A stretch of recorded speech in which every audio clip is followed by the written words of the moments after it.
and trust me, me included, me and our staff included. We've played 3 games. We've learned a lot about ourselves, but we still got a lot to improve on, right? We've learned a lot, but we still got a lot to grow in. So that's going to be the big push for our team this week.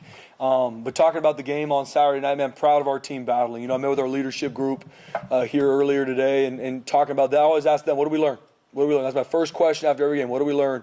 And we learned that we can respond to adversity, right? That's what I think we learned a lot about our team on Saturday. Doesn't mean we're perfect at it yet, right? We had a game 1 where we didn't. Game 3 where I feel like we did a much better job, right? Second play of the game, starting quarterback goes out. Then defense goes on the field, gets a touchdown, scored on them really quick. And we are at an opportunity as a team, like, what are we going to do? And so proud of Max Cutforth coming in, leading our offense on a touchdown drive. Defense gets a stop, right? So our guys responded the right way. There's still a lot of other times in the game that we a lot to improve on. Obviously, I know defensively we give a lot of yards, right? There's a lot of things in this game we got to continue to look at and grow in, but proud of how our guys were able to respond. Proud of how our offense was able to establish a run game. That's something that is a DNA part of our team. Proud of them. I thought Maddox, talk about just an absolute warrior. That's who he is.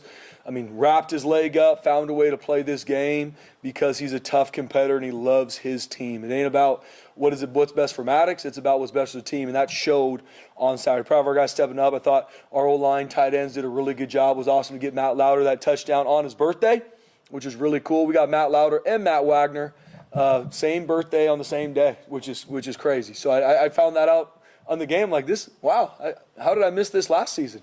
We call them the Mats. The Mats had the same birthday, so it was cool to see him get a touchdown. Both those guys have been playing really well. I thought Latrell Caples had a really, really good game too, man. Really consistent, blocked his tail off, had some huge third down catches. Just really proud of his leadership too and where he's continued to grow too. Obviously, running back-wise, all 3 of them played really well. Dylan Riley, no one deserves it more. At the end of the day, practices his tail off, man. Practices his tail off, and for him to be able to be explosive the way he is. And once again, that's a product of also the offensive line, tight ends, receivers doing a really good job getting him free. But so proud of Dylan. I thought Malik inside both played really well too. So we got a really good problem on our hands to be able to continue to figure out the touches and who we're going to get the ball to, because all 3 of them have done a really good job. Defensively, although we gave up a lot of yards, way too many points, all those things, and I'm with everybody saying that, they played really, really hard. And when I watched the game on live and then watched it on the airplane coming back, proud of the effort and mentality our defense played with. Hats off to Air Force. They gave us a lot of different looks. There's some things we messed up schematically. We need to have better adjustments, and we didn't. That's on us as coaches. But our guys played really, really hard. Now we just got to make sure we're consistent to do our job every single snap. Gave up way too many 3rd and longs against the team. That honestly is really hard to get into 3rd and long. And we lost those as a defense, which then led to long drives and obviously touchdown scores. But our guys played really, really hard. Ty Benefield, Marco Notarini played extremely hard, very productive, played their tail off. I thought our front played really well too. Hats off to Braxton Feely and Jaden Virgin Morgan. Those 2 guys were war daddies on Saturday night, and we needed them to be. And proud of Bowen Phelps coming in and playing a huge role for our defense on Saturday night and did a really good job. So, and looking at special teams, Colton Boomer, I don't know, how many kicks we have? 8? I can't do the math right now, 7? And those touchbacks were deep, right? That's a huge part, man. I told our team, let's not lose sight of how impactful that is in regards to field position. We've been on the other side of it where we're covering kickoffs every single down, and obviously gave one to the house up last season. That's a huge part of field position. Oscar and our punt team doing a really good job flipping the field. Where we need to grow is our coverage units. We talked about that a week ago. I think we're close. But we got to buy into our punt return and our kickoff return and really create field position. And we didn't kick any field goals on Saturday night, but we did a really good job with PATs, which we missed one a couple weeks ago. So never taken a PAT for granted either. Colton Boomer and our protection did a good job. So a lot of things to grow in from the game. Proud of how our team responded and proud of where we're growing to. We obviously got a huge opponent coming to the Blue this Saturday night, man. We're going to need Bronco Nation every bit of their juice Saturday night. I know the game's been sold out for a while, and that's a testament to our fan base. Cannot wait to get on the Blue and see them. But before even talking about App State, man, my heart hurts for the passing of Coach Clark, man. He was a alum, longtime head coach there, and he passed away a few days ago. Man, my heart goes out to his wife, his family, his kids, and I know I can only imagine. I know App State and their fan base and their coaches and players that know him are sad too. So my heart goes out to him and his family and going through this loss. App State's a really, really good football team. Coach Loggins has done a really good job, even in the short time he's been there. I mean, Coach Loggins is a longtime NFL coach, had a ton of success. I mean, their quarterback coach, Coach Peyton Manning at the Indianapolis Colts, schematically, they are going to attack you offensively. Coach Loggins, the play caller, runs the whole thing. I mean, they're going to give you tempo, shift, motion, formation adjustments, 11, a lot of 12 too. Like, they've got a talented roster that is going to attack you offensively. And we know with a bye week, they're going to have everything for us to defend defensively. And we got to be ready for that, and we got to play really, really hard. I think their quarterback can make all the throws. I mean, they've had a couple turnovers in these games. Outside of a couple turnovers, I mean, this team should be undefeated. I mean, very talented, and we know they're going to travel really well, and they know they're hungry to come in and beat the Broncos. So I think the world of what they do offensively. Defensively, play extremely hard too. Do a good job taking the ball away. I think their front seven creates a lot of chaos. Their D-line have a couple transfers in there, a couple guys that have been there that play really, really hard, create a lot of chaos. And their linebacking core, man, physical. They fit run schemes really, really well. And their secondary does a good job disguising and playing off each other, and they're going to be really, really sound. Special teams-wise, they got a returner that plays offense as well, number 15, that is explosive. I mean, one of the fastest dudes on the field, and they're going to pick their shots too. I mean, they're going to fake it. They're going to have a lot of stuff for us to defend and go against. So we got our hands full in all three phases. Like I said, Coach Loggins does a phenomenal job, especially with the bye week. I know they're going to have a lot of really good things to attack us with. And in all three phases, we got to be ready. We know they're a talented team. I believe in our team, too. It's going to be a great matchup Saturday night, and can't wait to get to work. You mentioned after the game you weren't sure of the full extent of Maddox's injury. Is there anything any update you can share on that? Yeah, he's banged up. I mean, he's for sure banged up. He's sore, but obviously we're planning on him playing this week. But he's banged up, and he's a warrior, and we're going to see where he's at. Is that a case of, is he going to need any extra kind of rehab, or be careful? Oh, absolutely is. Yeah, he absolutely. I mean, he's been living the training room since the end of the game. He's a warrior, and he's going to be battling to make sure he can play this game. But he's beat up, but he's a soldier. What was that few minutes like for you guys to figure that out during the game? Because I mean, Maddox is a very important part to this team, and just kind of seeing the nature of what happened probably was a scary moment there for you guys. So what was that communication like, and when did you guys figure out Maddox is actually going to push this thing and try to do this? Yeah, I mean, second play of the game, when your quarterback goes down, especially with a lower leg injury, and it didn't look good. I mean, even looking back at the Jumbotron, I mean, it didn't look good, right? And Maddox is a tough dude. When he's in pain, he's in pain. I mean, he's one of the toughest dudes on our team.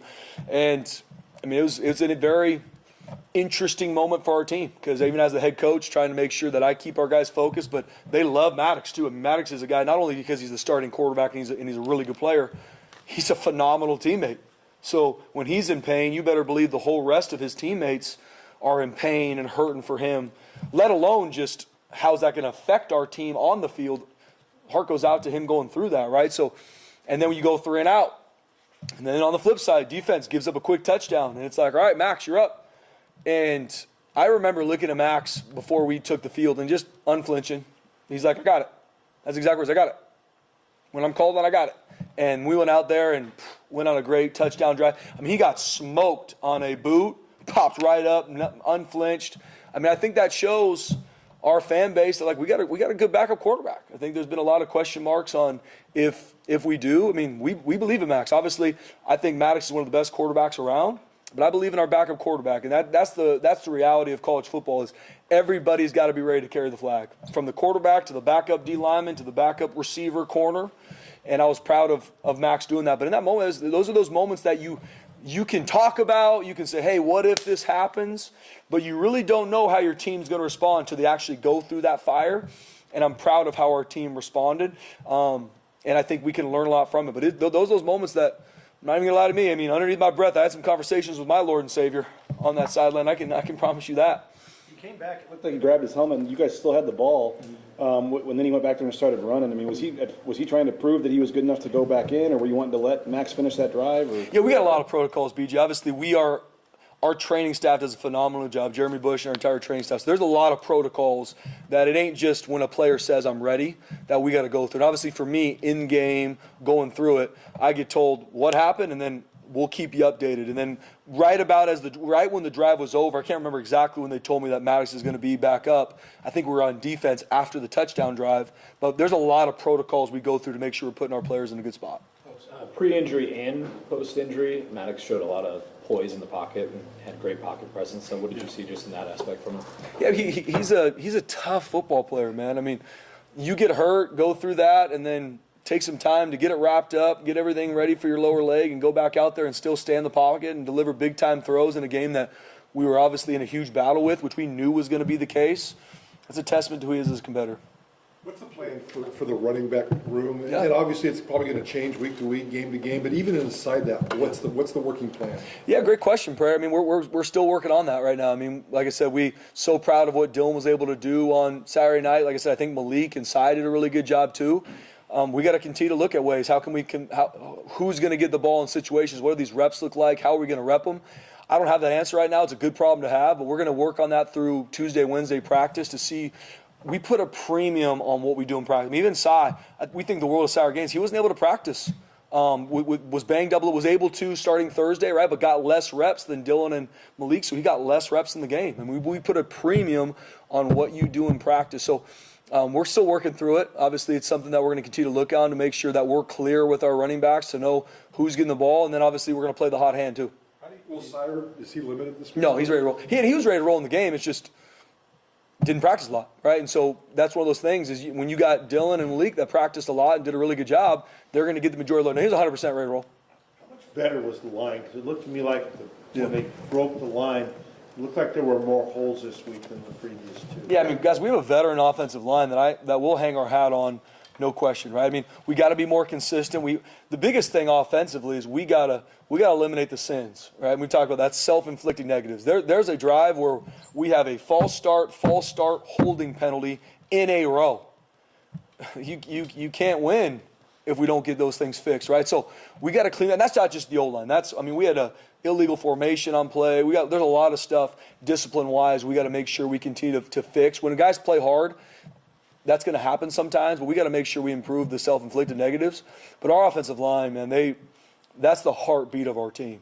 That's the heartbeat of our team. That's the mentality of our team. And I believe in our offensive line. I believe in how they're trained. I believe in what we're going to be able to do offensively because of them. And I think that was able to be shown in this game. Do you kind of, with how different Air Force's offense is, I mean, do you kind of, not to say excuse some of the pass defense issues, but I mean, is it just different than to look at it compared to the other games? And I mean, how do you, I mean, you're 86th in pass defense right now, and you faced, an FCS team and a triple option team. How do you look at where the pass defense is? Yeah, I think at the end of the day, we've talked about stats are for losers, and I always want to make sure that we look at the things that matter for our team to grow. There were things in the game that we have to fix fundamentally and technically. The reality of it is, though, different than when someone's just watching the game.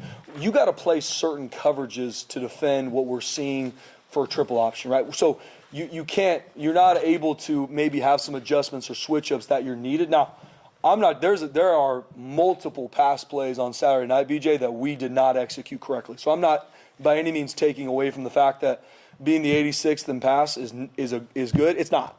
And we have to fix it. But it's not what I would assume maybe some of our fan base see that, well, they should just do this. As a defense, you have to defend Air Force very different than defending another offense, and so you're only able to play certain coverages. We got to make sure we're more disciplined in some of the, especially later in the game, we know they're going to pass it. We had some busts, and that can't happen.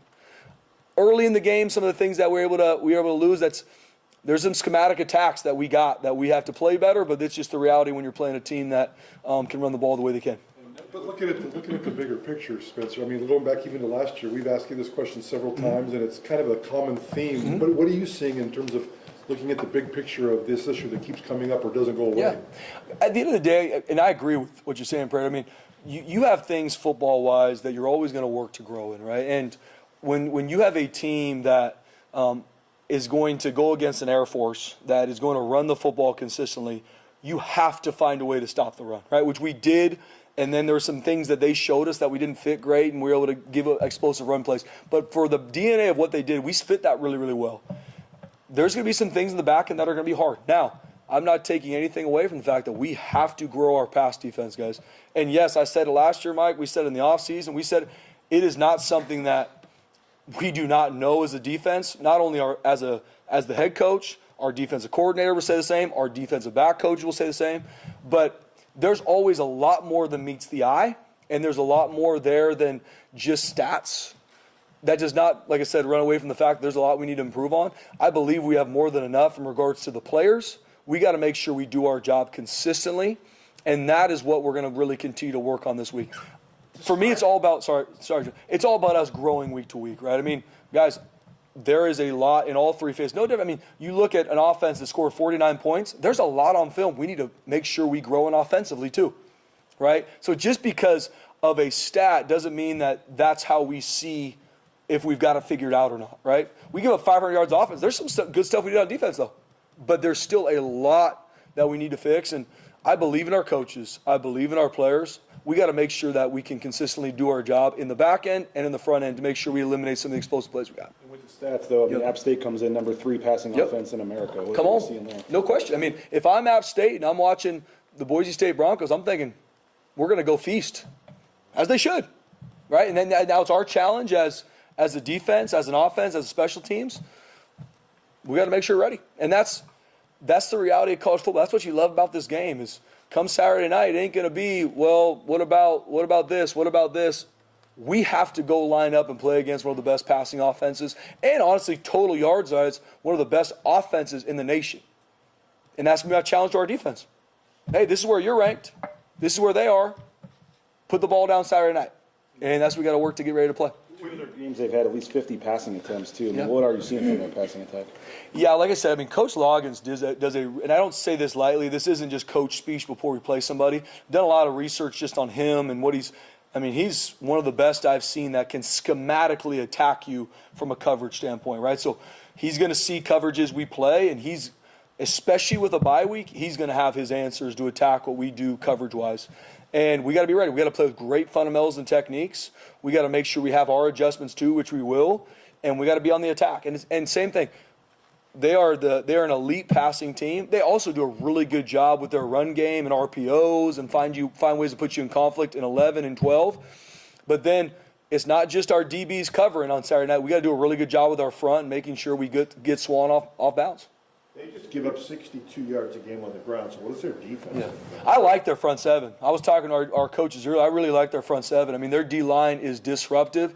They are getting off the rock. And I think their linebackers fit really well. I mean, they're very sound. They do a good job disguising looks and pass coverage, too. But their front seven is disruptive.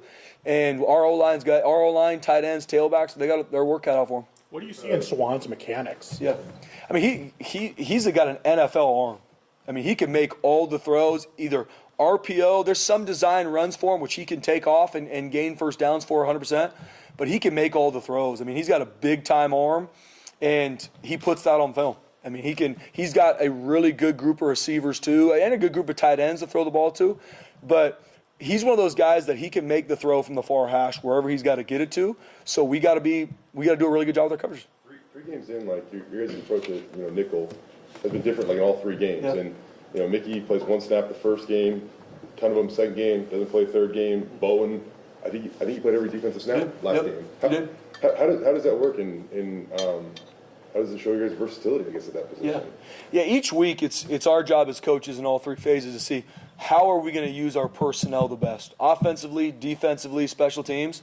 And each week we do that. Now, I know our defensive coaches right now are looking at to see, okay, how are we going to use our personnel this week to attack App State?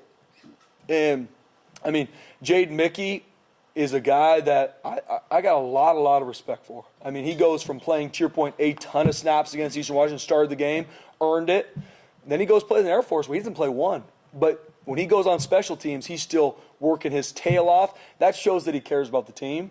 And I know he's going to have a much bigger role this week. Latu only got 5 snaps. Was that just a game plan thing, or was he? Yeah, game plan thing. I know he got a little bit banged up in the game too, but we'll continue to see where he's at. I know after the game they said he's all good. We just, in that game, man, our front, especially our D-line, I mean, Brax played almost every snap of that game, which is hard to do, but there is a speed at which you got to play when you play Air Force that if you're not mirroring the way you need to, I mean, you're not going to be able to play. So, I mean, he got a little bit banged up in the game, but I know we had to continue to play the hot hand. And proud of our guys that did. It seemed like he was in almost every single play. Between his physicality, communication, leadership, just how big is it to have a guy like that for this defense? Huge. I mean, Marco Notarini is a huge leader of our defense, not even just our defense, our entire team. I mean, I think I mean, if we can get our entire team playing as hard as Marco Notarini does every single snap, how much he preps, I mean, that's going to give us, I mean, we're going to be really, really hard to beat. I mean, he's a guy that loves his team. I mean, battles through. I mean, I tell people, please just watch the tight copy of what the front seven goes through when they're playing triple option, especially the D-line and that linebacker. It's an absolute bloodbath out there. And he never wavered. I think he played every single down.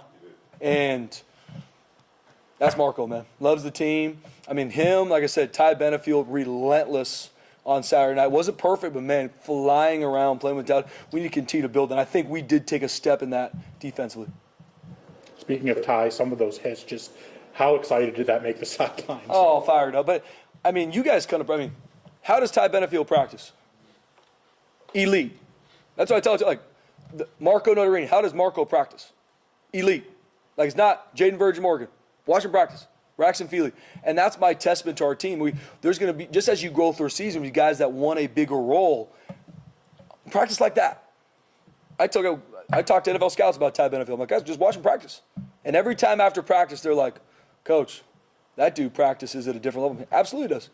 And then you watch Saturday night when I'm a safety, I'm playing Air Force, and those guys are in tough situations, flying around. Physical, making plays, got interception. Once again, wasn't perfect. It never is.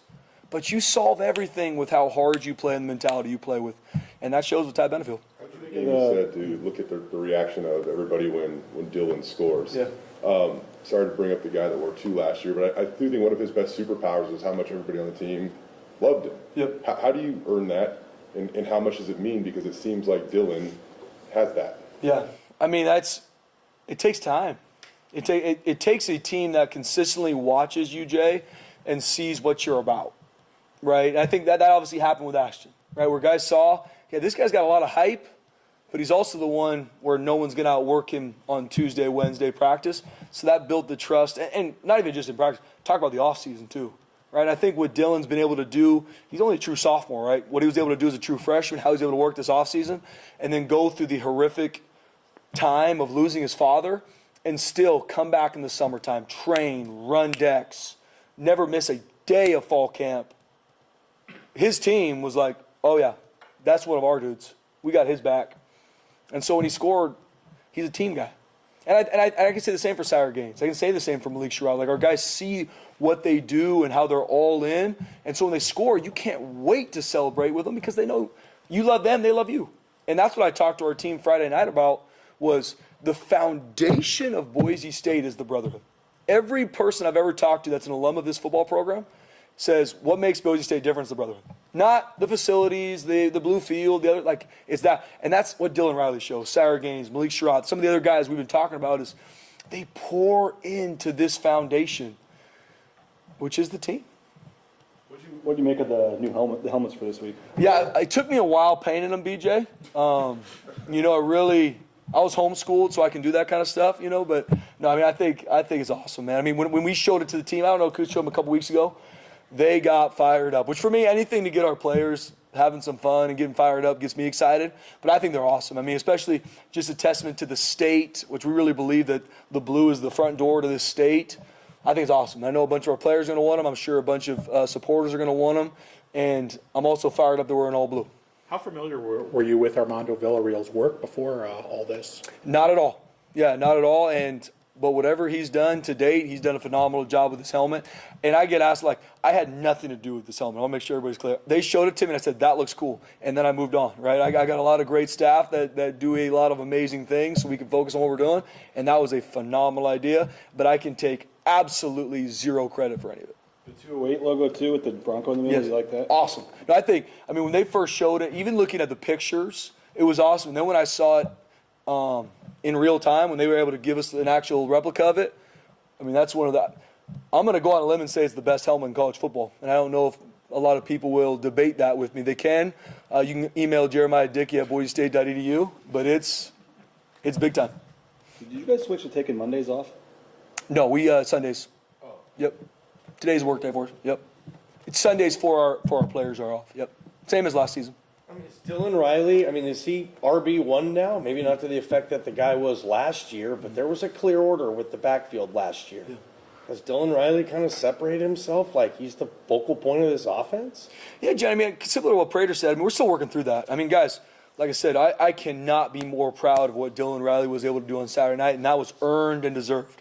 But we still think the absolute world of Sire Gaines and Malik Sherrod. So that's us as staff, JMO, Coach Potter, myself, looking at seeing how we're going to look at these touches and how we're going to get our three guys rolling. Because he did a phenomenal job Saturday night, but I also really, truly believe in Sire Gaines and Malik Sherrod as well. Prater and then Jay, I think, has one. Penalties can be kind of weird. Obviously, 11 in the first half. Way too much. One in the second half. Do you talk about that at halftime? Yeah. And Absolutely. what was that conversation like? Yeah, I mean, way too many penalties, Prater. I mean, it's been the most penalties we've had in half. I couldn't even tell you, but a long time.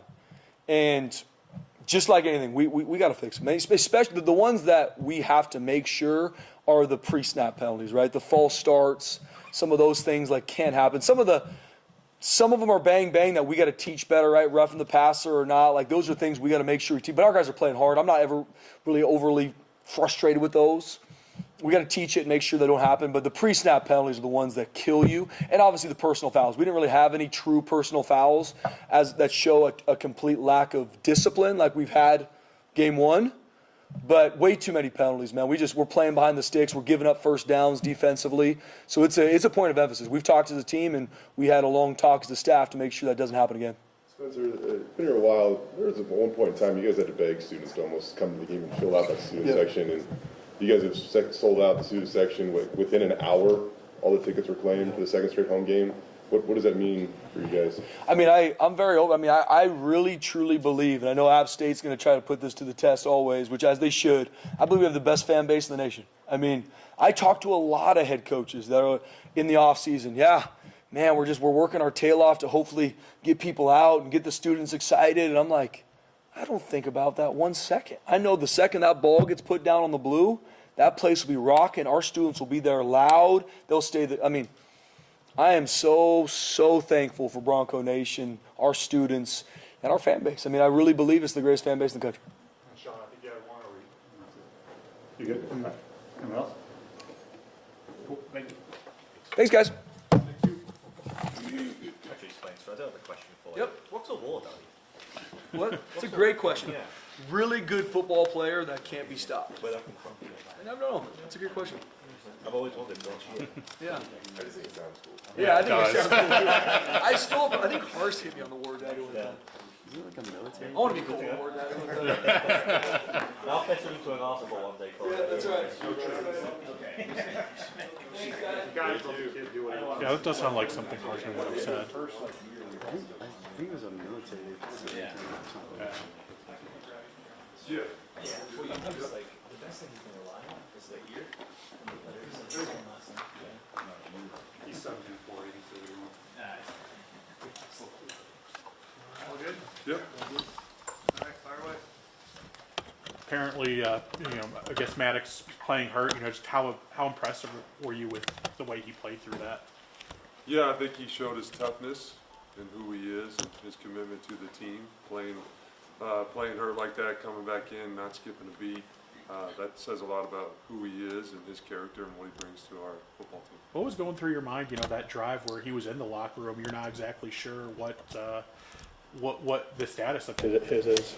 Yeah, no, honestly, I had all faith and trust in Max, and I was on to the next play, thinking about what do we got to do to move the ball to get a touchdown, to get some points on the board, and really proud of what Max did. He jumped in, didn't skip a beat, moved the ball down the field. It was awesome to see that. We got all the trust in the world in Max, and that showed up on Saturday. I'm sure you've seen that in practice, and you were confident he was ready. But just to see him do that in a game, and that first drive, the ball was kind of wobbly, and you guys had to punt, and then comes back in, and you're down 7-0 at that point. That was a big drive. I mean, to see him do that in a game and make that third down throw and a couple of his other throws, I mean, how much, I don't know, better, maybe none if you've seen it in practice, but do you feel any better? No, it's always better to see it in the game. It's one thing to see it in practice, but to do it in the game, I think we know what he's capable of, but I think he proved to his teammates what he's capable of, and he built that trust with them, which is huge moving forward. And like I said, in our mindset at that point, we were running our offense. It didn't matter who the quarterback was at that point. We needed to move the ball and score, and Max did a phenomenal job. The confidence factor, especially when he comes off the field, knowing that he just did his first big job at the first big time. And I don't know if you got on the phone and talked to him a little bit, but can you tell that there was a little jump and a little bit of spark of confidence? I didn't talk to him right after that drive. I was kind of pumping him up through the helmet going into it, just telling him that I believe in him and he's ready to go. But you know, just the way those things work within the game, it was just kind of like, okay, what's Mad Dog's status? Let's keep him moving.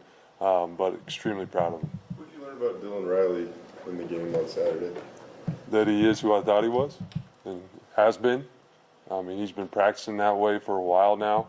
And so to see him kind of put it all together out there and make a bunch of big plays up and down the field and run the ball hard and tough too. Those non-explosive plays, he's still running really hard, being efficient in the run game for us, which is something that we were focused on. So I'm just so proud of him, excited for what's next for him too. Spencer called it a good problem to have, but how do you kind of figure out now the carry distribution at running back?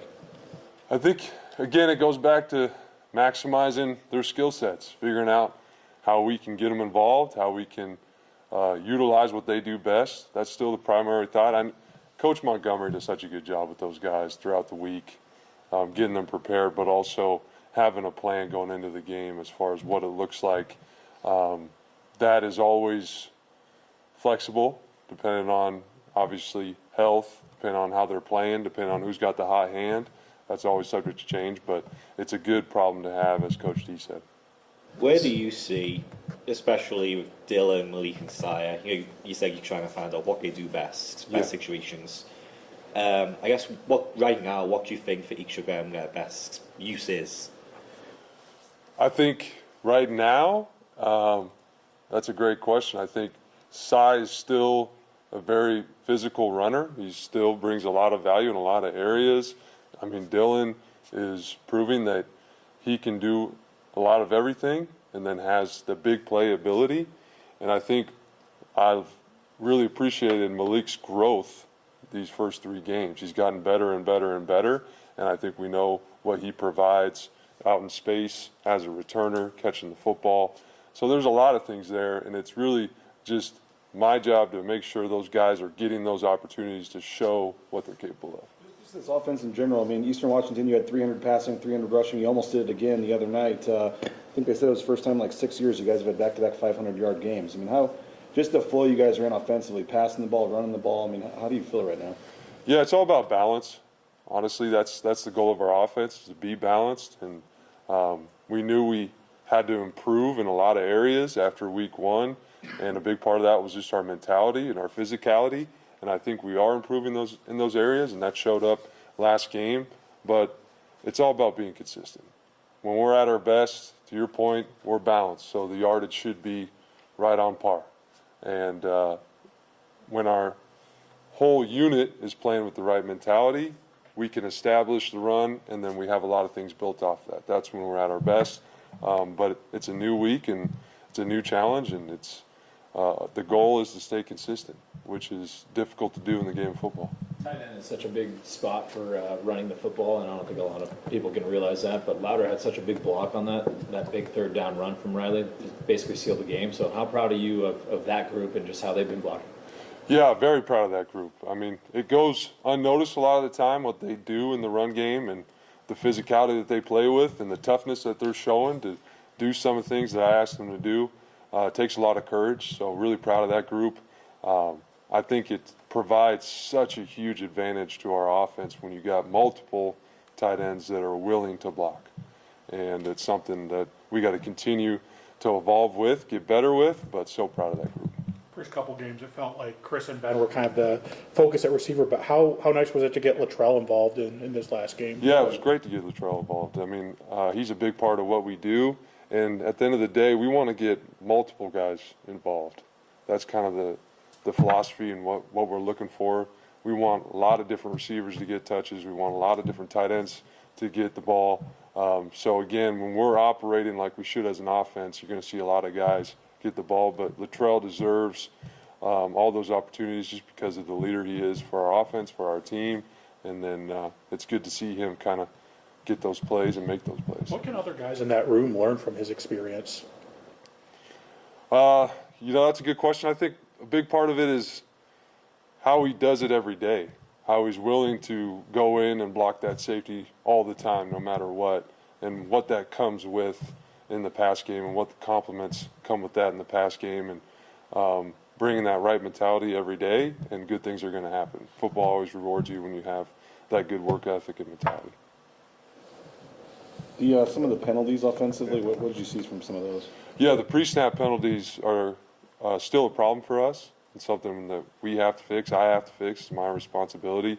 And then there's a lot of penalties that showed up in the game that happened within the play that are not a lack of effort, but a fundamental or technique thing that we have been focusing on, that we're going to continue to focus on and to clean those up. But the pre-snap ones we have to eliminate.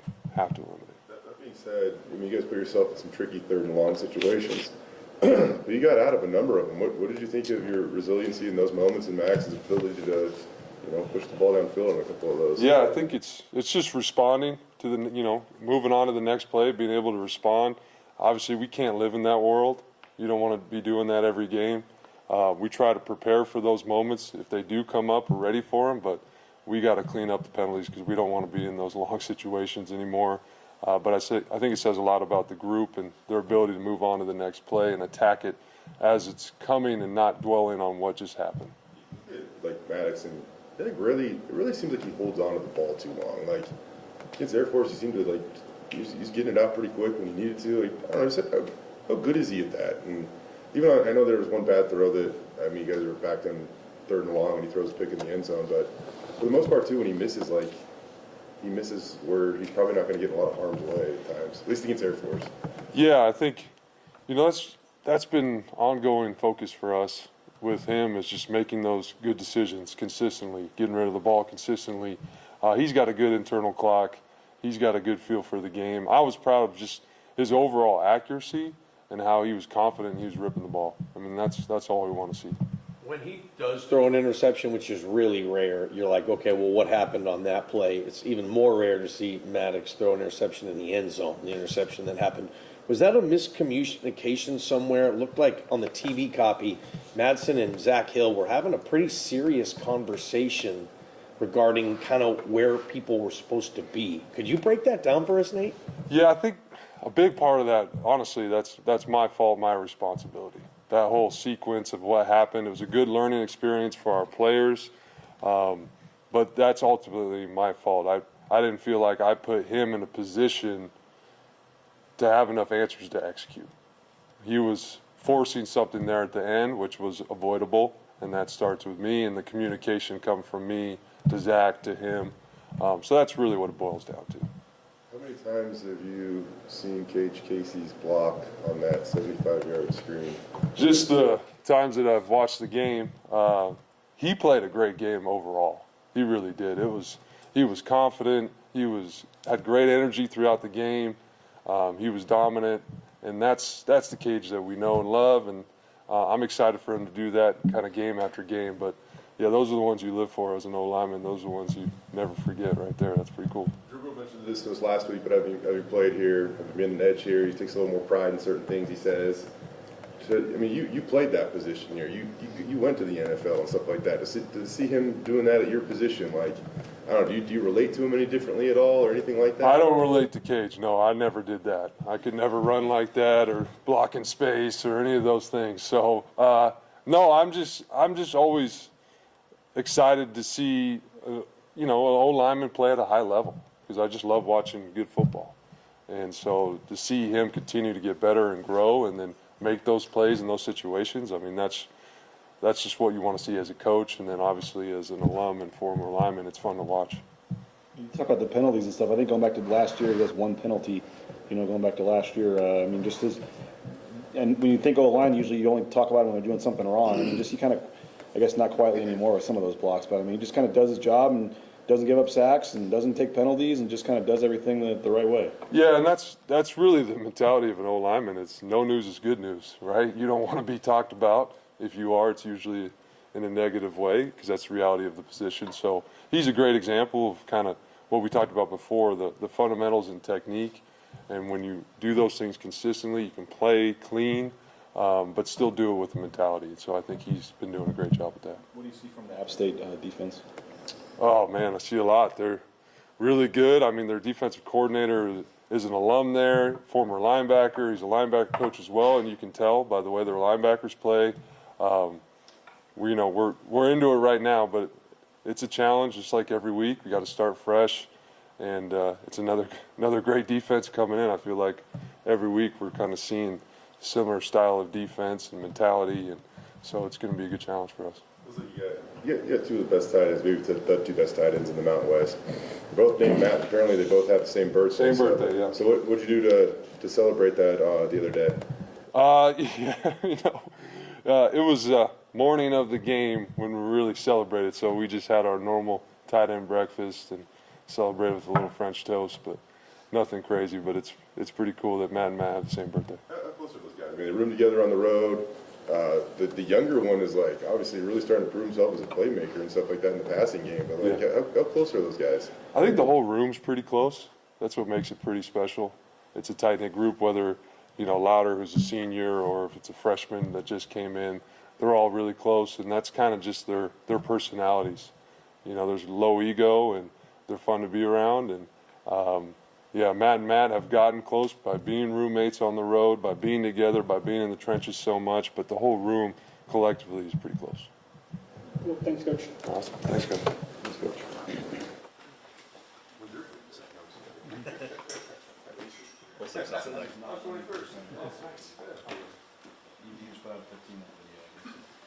Oh, you watched that? So it wasn't me. No, I didn't watch it. What you guys doing?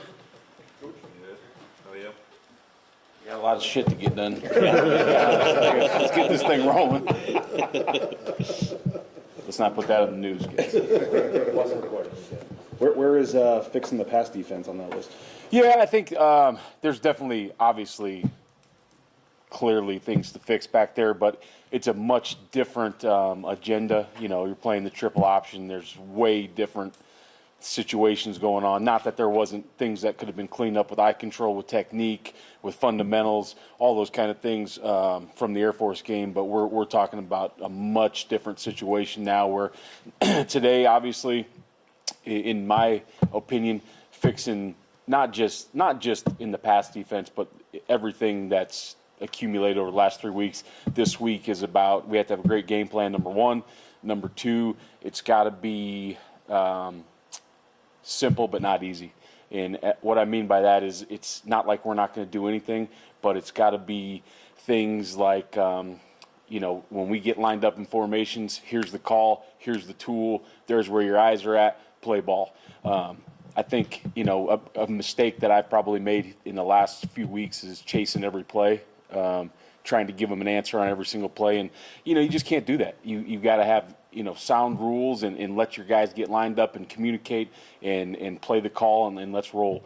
So I think that, we've got to get back to that. We've got to defend, their offense. They do a great job with formations, with shifts, with motions, all those kind of things, probably to see what coverage you're in, get their playmakers in a position where they can have a good matchup, those kind of things. So we've got to be able to communicate fast, get lined up, and execute, period, point blank. Spencer was saying that, there's a lot of underlying facts and things to look at when you look at the defense against Air Force, how difficult they are to play against and that.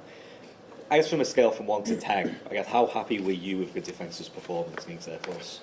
I think that you'd have to compartmentalize that. Very, very happy with physicality, and then that's not just the D-line on the perimeter, corners tackled, happy with tackling, happy with the effort to the football, happy with the mentality of the team, not so happy with some eye control, some run fits, some techniques, which I know BJ was talking about in the pass game, but also in the run game, right? Like the very first series that misfit hit, and that was guys at the first level, guys at the second level, guys at the third level, got that settled down. What Air Force does a great job of, and I think that it's a very overlooked situation with their coaches. They have really good football coaches. They've got answers, and people are like triple option, triple option, triple option. There was some triple option out there, but in the second half, man, they went to gun +1 runs, and they were throwing the football. Like, those guys do a great job. they made some great adjustments. We had to adjust. They made more. It was just kind of back and forth all game, and we missed some opportunities to, like, you don't get Air Force in 3rd and extra very often, and we missed out on those opportunities. One was 100% right here, raising my hand. I chickened out of a call. I should have called it. I didn't, because, you know, you get worried about, you know, are they going to run trap and draw? Are they going to run triple? And so that one of them completely on me, had nothing to do with any player on the field. There was other times where we didn't maximize those opportunities. So the disappointing thing is what could have went for, you know, if you win that game and it's, I don't even know what the score was. If you want me to be honest with you, you can know what it was. Fully in my face then. Yeah. So if it's, you know, 23, if you can get 2 of those touchdowns off the board, everybody walks away feeling pretty good. But it didn't. So we got a lot of stuff to clean up. I asked you about Ty last week, but it feels like when you get, you know, to college, you go from learning the game, and then once you conquer that, you play the game, and once you conquer that, you can, like, understand. You play with a lot of confidence and can dominate a game. Like, it just feels like he's moving into that category of understanding he can really impact the game. Yeah, and to be honest with you, Jay, like I talk about it with those guys. There's a few guys on our team, and one of them you mentioned, and there's some others. Like, I could watch those guys practice football all day, just the way that they practice. Like, our Thursday practice is a pro glide, you know, a higher speed walkthrough. I could watch Ty Benefield practice on Thursday all day because it's so urgent. It's so dialed. His eyes are so right. His first 2 steps are flying. Like, he just does things the right way, and he's figuring out, much like other people on our team, if he practices that way in the week, he will play that way on Saturday. Some guys have not figured that out yet, and so their practice has to become their game day reality. And, like, we have to practice better at certain positions. There's guys that are doing a great job, and that happened on Saturday. There's some guys that kind of, you know, I'm getting my feet back under me on Tuesday, and then Wednesday I'm kind of ready to roll, and Thursday's a walkthrough. Like, we need to pick up the urgency at every single position on defense. With the hits he makes, just how much discipline does it take to just not only make the hit, but make sure it's a clean hit? Yeah, a lot of discipline. There's almost some luck anymore. Not an excuse because everybody in the country has to do it, but it's getting hard to be a defender on some of those open field hits because it's like, you know, they don't want you to go high, but you don't want to go too low, especially if it's the quarterback. If the quarterback, you know, it's hard to time those things up. So Ty has done a really good job of striking with his shoulder and striking in the strike zone. And so to your point, I think there is a lot of discipline on that. And then sometimes when you leave your feet, the hard ones for me are always like if you leave your feet and you're going as fast as he's going, then all of a sudden a runner puts their head down. Like, you're supposed to not call that, but they're supposed to, you know, do a lot of stuff. And it's hard to be a referee too because that thing's happening bang, bang. So, but a lot of discipline by him to throw his body where he is right now. I'm sure you want to hype up all your players, but just how far can Ty Benefield go? What's his ceiling? No idea. None. To me, he plays on Sunday. We'll see what happens after that. There's been a lot of great players in college football that have had the ability to play on Sunday and have gotten there and haven't done a good job, have gotten there and been unbelievable, haven't got there at all. His ceiling, I don't think he has a ceiling right now. He's just got to keep going, and everything that he wants is in front of him. And I think that he moves in the right direction. I think he has the mental, the physical, all that kind of stuff. He's just got to keep doing it. As with, there's other guys on our team that maybe haven't figured it out, like Jay mentioned, quite as early as Ty. Even some guys that are seniors, like, they're going to start to realize, man, if I practice the way that I want to play, then I'm going to play that way, and then the scouts will notice me, and then we'll get drafted, and then maybe I'll get a chance to do it on Sunday. But it all starts with your prep, your recovery, your practice, and right now Ty's got that figured out, and he just needs to stay on that trajectory. Passing attack for App State. I mean, obviously number 3 in the country. What are you seeing there? Spencer kind of joked they're probably licking their chops coming in here. I mean, how do you kind of see that matchup? Yeah, I think I talked to some of the DBs this morning. We haven't met yet. We'll meet this afternoon with the defensive players. But I'm like, guys, we're playing the real deal this week. They're going to throw the football. They got a good quarterback. They've got good receivers. They've got NFL experience on their staff that understands how to manipulate coverage with formations and movers. They're going to know what we're in some of the time. Sometimes they're not. You know, we're playing that back and forth game with them, but that's going to be a challenge to the back end. And once again, like, I know there were some issues. There's no getting around that. I'll take our secondary over anybody, period, point blank. And it's my responsibility to get those guys to play because I think they're talented. I believe in those young men, and I think that they're going to take this challenge this week and they're going to run with it. I don't know if it's the best way to describe this, but how much like the perfect amount of psycho does Marco Notriani have? I mean, just, you know what I mean? Like, just he after the game, he said something along the lines of like, if you don't like playing the triple option as a linebacker, you should switch positions or something like that. Like, how much of the perfect amount does he have? No, he's like, you know, you'd call him like the old school, you know, what you'd think of as Midwest Mike, right? Like put that neck roll on and do not run the ball in the box. I love Marco, man. He's smarter than me, like for sure. Like the hard thing for me working with him sometimes is he's like a dang computer. Like he knows what I said like 2 weeks ago, and he's like, you didn't tell me to spill that one, and I'm like, oh, like I got to think back on it. So like it makes you a better coach because you got to be a little bit careful around Marco what you say because he's going to remember it and he's going to execute it. And then once he knows what he's got going on in front of him and he can diagnose it, he's going full speed, man. I love watching him play. He's another guy. Love watching him practice. Spencer today dropped the stats are for losers line, and Braxton Feely had 1 tackle in the Air Force game. How would you explain his impact on the game? Braxton Feely, in my opinion, having a lot of games versus the triple option, played one of the best games as a defensive tackle I've seen. And once again, stats, not going to go in the stat book, but when you go watch that film and you watch centers and guards and tackles getting knocked back and him holding doubles and keeping Marco and some of those guys free, you'll understand why he's so important to this football team. And 1 tackle, like, I don't know. I guess that's not cool for anybody, but like that's why I don't look at those like that. The numbers mean very little to me. Like I care about that one. Obviously, like we would like the numbers on defense to be lower. I mean, nobody's saying that's not going to happen, shouldn't happen, wouldn't be a goal, but like that's not the overarching thing here. The overarching thing is for us to win football games. And then hopefully, you know, by, you know, we get this thing moving in the right direction on defense. We're playing really good defense and the numbers are great. And still, I'm not going to look. Like, I don't really care. Like last year we had, you know, the #1 sacks in the country. The only thing that meant to me was I was happy for our kids and a lot of people wanted to know what we were doing. So I got to meet some really cool people in the off season and then I get to see some of that stuff happening on Saturday. But otherwise, like it means zero to me.